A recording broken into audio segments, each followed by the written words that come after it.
Chris.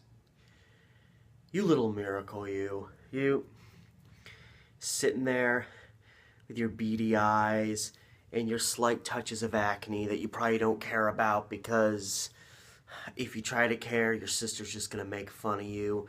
Your stumpily hair, your wolf shirt, sitting there, slumped, eyes to the ground, forced to endure that which is your sister's birthday party, and she's there with all of her Taylor Swift, Jessica Simpson-y friends, and they're all bouncing and bubbly, and you're only there because she's your sister, and your parents love her more than you, and so they said, I know it's going to kill you inside, but you need to suck it up and go to your sister's birthday party.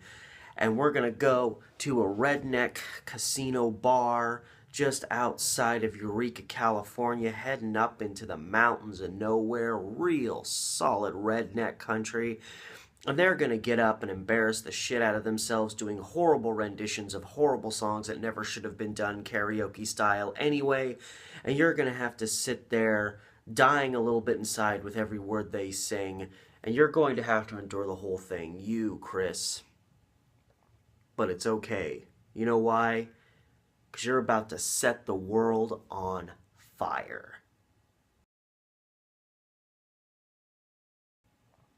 It would be February 1st, 2016.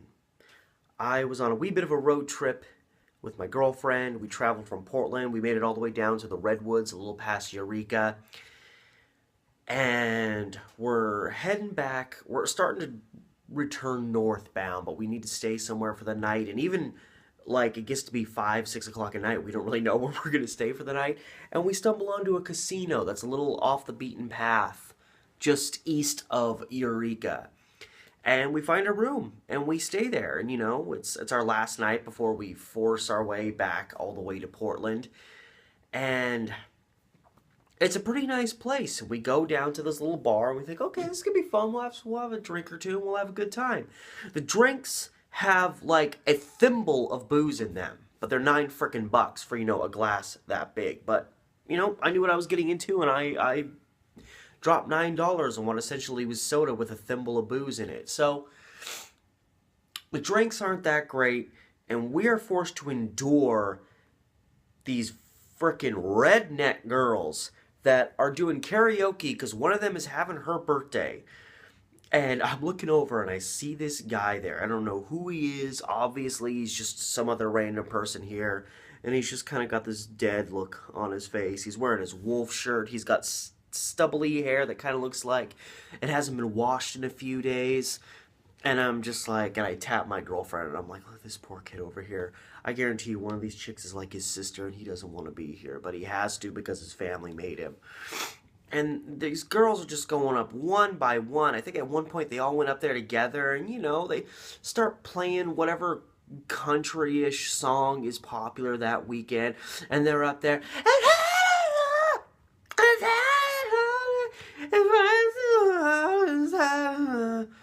And just screaming into the mic. They're killing us. And I'm looking at my girlfriend, I'm looking around, we're all sharing kind of the same expression. Like, when I'm done with this drink, let's get the hell out of here, because this place is a nightmare. We got just far enough away from civilization that now it's just going to be redneck karaoke the rest of the night. So, drink and be gone. And these girls finish, they're singing, and this young guy with the greasy hair, a little bit of acne, his wolf shirt, goes up. He's just got no confidence on his face. He grabs a mic. He's just up there.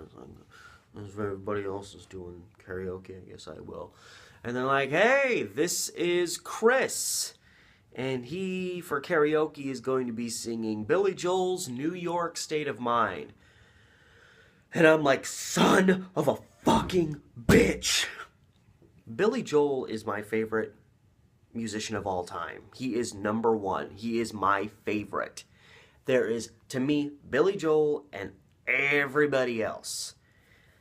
So I'm already enduring this redneck country crap, and now this group's just despondent, dead-faced, wolf t-shirt wearing brother Chris is gonna go up and frickin' ruin a Billy Joel song.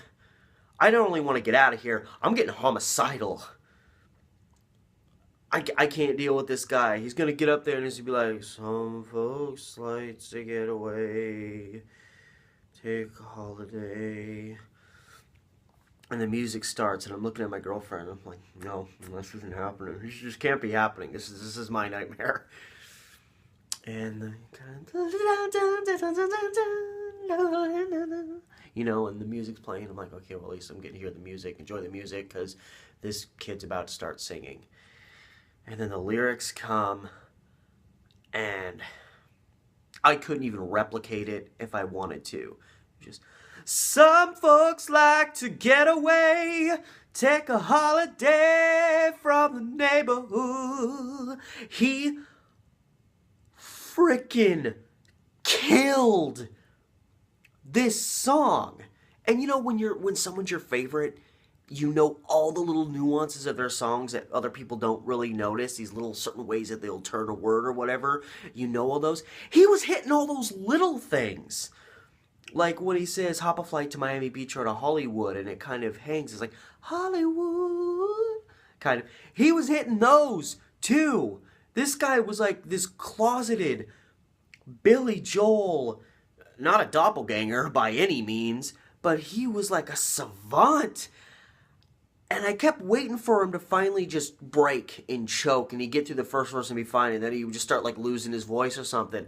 But from beginning to end, he killed this beautiful piano-driven 70s track, just with pure class.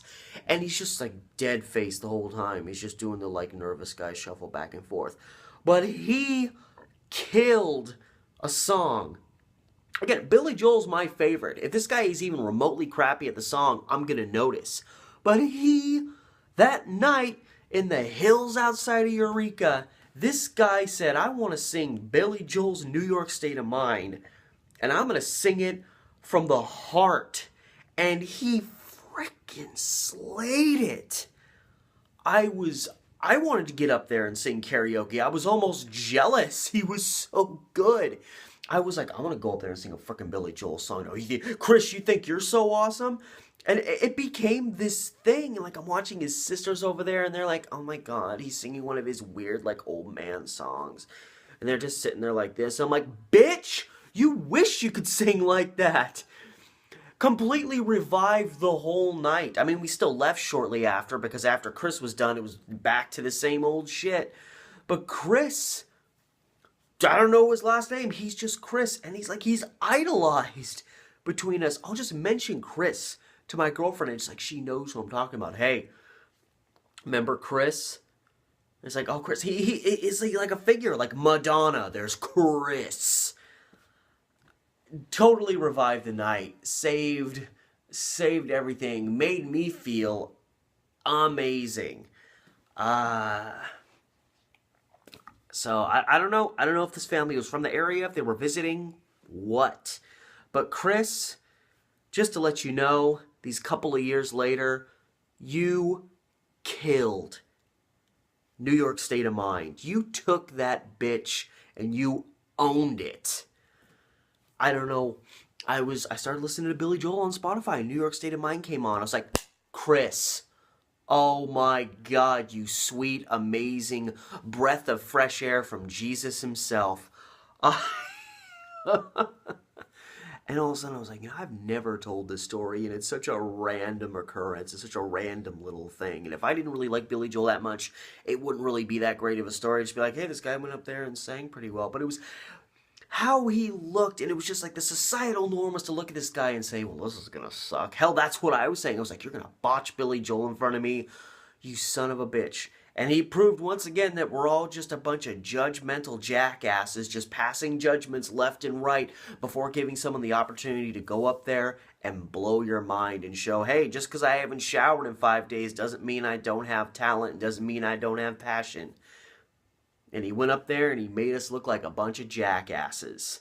So, the moral of the whole story, don't be a judgmental jackass. Just get your shit together, guys. Me included. Anyway, that's my vlog for the day. I hope you enjoyed it. Random little story. If you haven't listened to Billy Joel before, do it. Do yourself a favor. And I will see you guys later. Well, that was a fail.